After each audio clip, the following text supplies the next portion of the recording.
Picture this: dust, blood, and sheer chaos. We are dropping right into the sweltering heat of a gladiator school in Capua, where a desperate, violent breakout of enslaved fighters just completely shattered the illusion of perfect Roman peace. It's a dramatic opening to Spartacus, the slave war.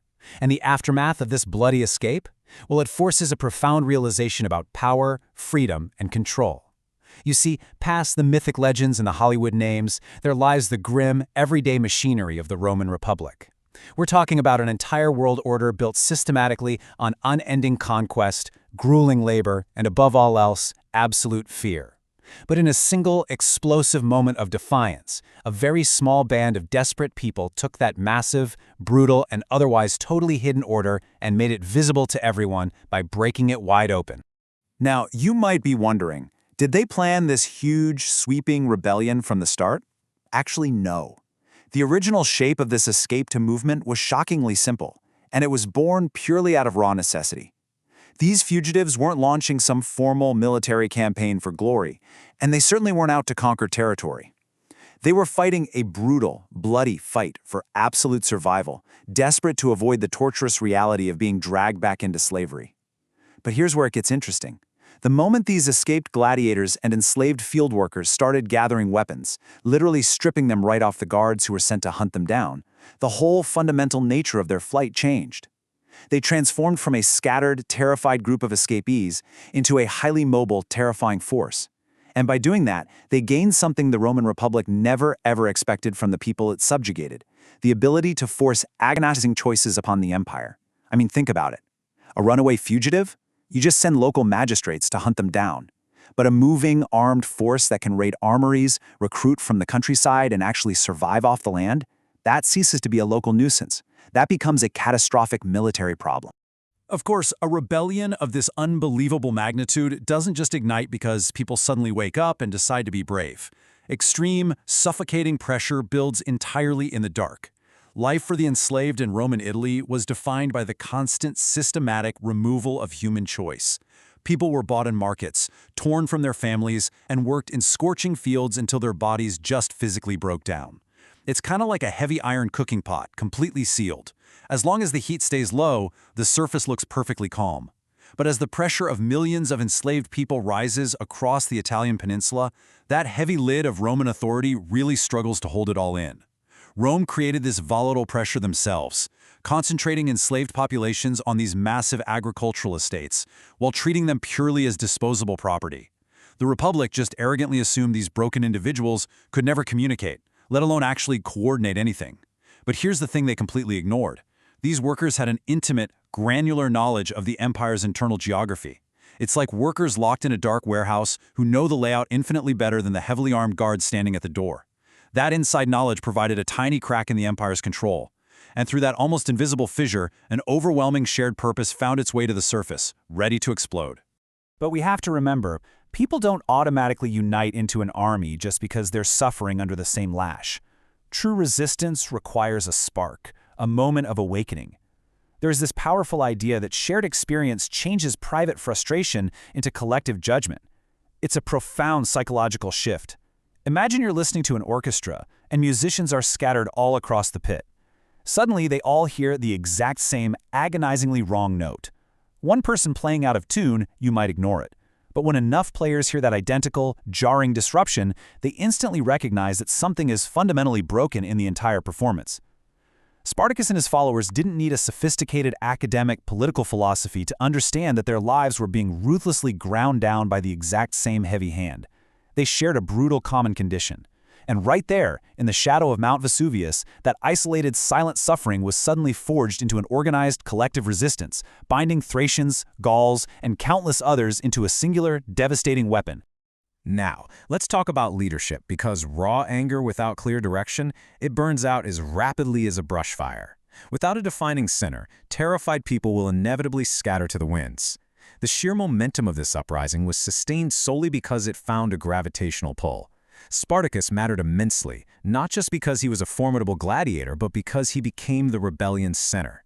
He acted as a vital, unifying channel for thousands of disparate voices. Imagine floodwaters rushing in after a massive violent storm. The rain spreads chaotically in every direction, right? It only becomes a landscape-altering force when deep channels form to guide it. A canal doesn't create the water, but it sure directs its fury. And that's exactly what Spartacus did. He took the raw, scattered rage of a brutally oppressed underclass and directed it into coordinated lethal strikes against the Roman legions. Under this focused, tactical leadership, small, desperate local wins swiftly transformed into monumental victories, generating a widespread momentum that literally shook the foundations of the Republic. Early on, the Roman Senate completely underestimated this threat. They initially dismissed the violent outbreak as just a minor, localized police disturbance. They were totally blind to the precise, devastating advantages the rebellion possessed. First off, mobility. The rebel forces moved with an immense, terrifying speed, deliberately outpacing Rome's heavy, bureaucratic military coordination. They shifted camps constantly, vanishing into the hills, making themselves nearly impossible to trap in a conventional pitched battle. Second, remember that inside knowledge we talked about? These were the very individuals who had bled into the soil of those rural estates. They knew the twisting back roads, the hidden supply farms, and the treacherous mountain terrain far better than the rigid Roman commanders sent to destroy them. And finally, driving all of this tactical superiority was an overwhelming, unquenchable moral energy. Roman legionaries marched and fought for distant political orders and, well, meager pay. The rebels? They were fighting with the absolute, agonizing desperation to remain breathing and remain free. That profound level of desperation fundamentally alters how human beings calculate risk. It creates an army willing to attempt the impossible, which caught the greatest military empire of the ancient world completely off guard. This rapid, shocking string of rebel successes starkly exposed the true reality of Roman power. It's an incredible contrast between Roman strength and hidden weakness.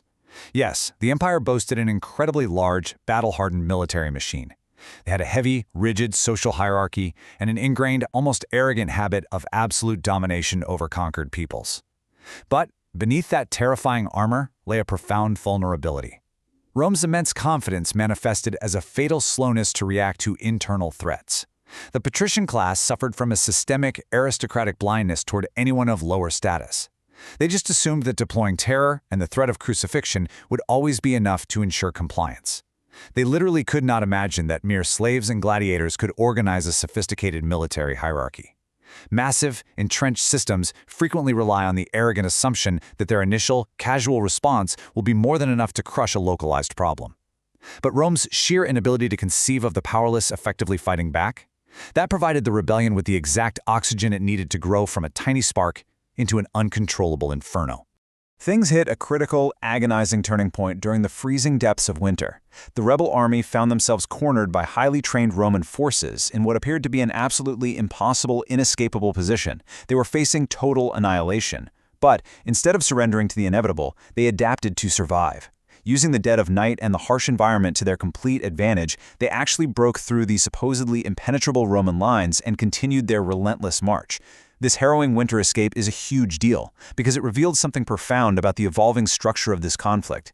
Rome could no longer assume a quick, easy slaughter, and the rebels were no longer just running frantically from their masters. The conflict had officially evolved into a prolonged, grueling struggle that tested the absolute physical limits of Roman authority. Every single Roman legion that was outmaneuvered or destroyed served as a glaring, unmistakable broadcast to the rest of the known world. The supposedly invincible empire could, in fact, bleed. And that shocking realization, it birthed a massive, invisible contagion of resistance across the entire Italian countryside. The most dangerous element of this uprising wasn't just the physical movement of Spartacus's army. It was the intoxicating meaning that movement created.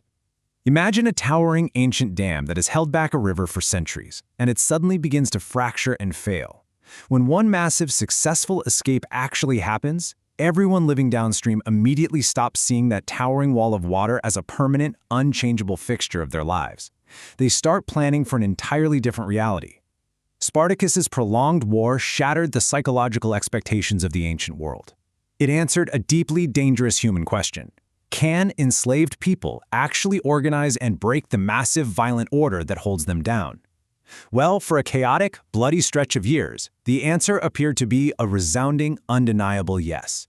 The radical idea of breaking the entire Roman economic and social order became incredibly, dangerously thinkable to tens of thousands of oppressed people who had previously suffered in total silence.